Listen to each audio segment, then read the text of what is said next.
Hello everybody, and welcome to this presentation of assignment number 16, 16, create measures of central tendency.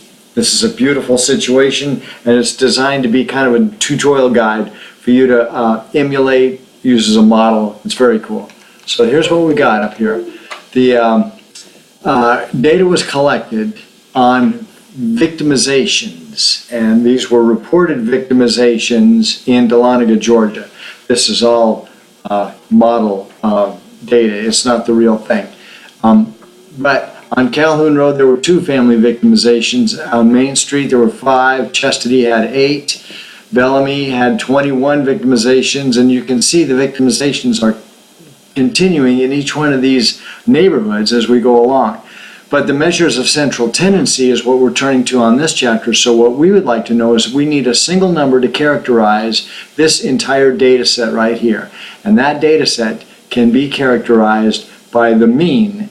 There were 222 victimizations during 2017, and the mean was 22.2 victimizations. So each neighborhood had an average during that entire year of 22.2 victimizations.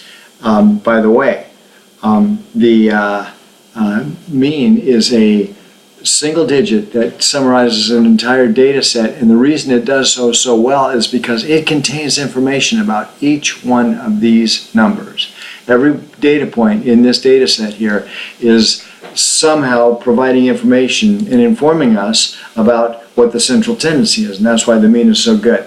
I've thrown in a couple other statistics here, the minimum and the maximum, just so you know, minimum of 2 victimizations, maximum of 39, and there were 222 victimizations overall. If you would like to see this data presented to you in a chart, this chart does that for you very nicely. Calhoun Road, Maine, and all this stuff. And if you consider this, we're treating this as metric data, meaning continuous interval ratio data. And if you were to look at it, kind of step back from it, you might be tempted to say, hey, yeah, but batch really is just nominal data because each neighborhood has a count. And if we were to treat this as nominal data, we would end up using a central tendency of the mode. The modal category would be the one that is not central tendency, obviously, but it's descriptive. So that's, sometimes you use the mean when you have metric data, sometimes you use the mode when you have nominal data. This data set is kind of providing us with an opportunity to kind of compare both of those. I've got another data set for you here. Check out this one. Again, this is just made up data for the most part, but what we're able to do with measures of central tendency is compare treatment groups. These 2 groups of officers have been treated with a gender. And so the gender of males is recorded on their fitness scores. The sprinting scores, males got a 12, female officers got a 10. So males outscored females in the sprint. In the press, male officers got a 10, females 9. Push-up, this is just a composite score of how fit they were on that particular measure. And then we got push-ups, they did 8, females did 8. Sit-ups, males 8, females 8. And jumping jacks, 6 was the score for males, 6 also for females. So then what we need, and then of course these are all voluntary, so males volunteered also to demonstrate their prowess in the arm wrestling category. Females opted out.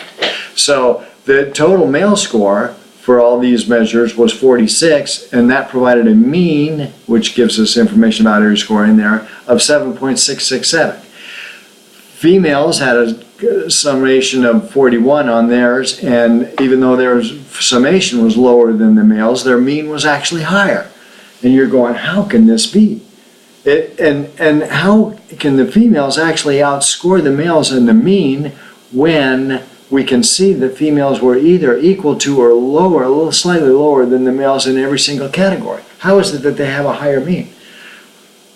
Well, stand by for that answer in just a minute. that's one of the weaknesses of using the means, or actually you can turn a weakness into a strength, because when we go to compare these two groups, we're going to see if the mean of female officers is significantly higher than the mean of males, and I think we're going to be concluding that there is not a difference between, statistically significant difference, that is, between males and females. So you need to be careful of the data, is all I'm saying. Take everything into account. This data has been presented for you also in a graphic form here, the sprint, press, jumping jacks. And you can see how close males and females are on nearly every measure. So you wouldn't expect there to be a statistically significant difference in the males and females. Here is the one data point that was missing in the graph up above, the fact that there were two males that created a mean computed based on 6 scores. The females were only computed using 5 scores, and if you threw another score in for the arm wrestling category, then you would see that the mean of females is 6.8 and males are 7.6. So males are actually more fit than females, but females didn't even compete in the arm wrestling category, so it wouldn't be fair to give them a 0. So that's why we use this graph up above. Anyway, that's my demonstration on measures of central tendency, and I hope that you are able to take from this a example of how to put together your videos. See you later. Take it easy. Bye-bye.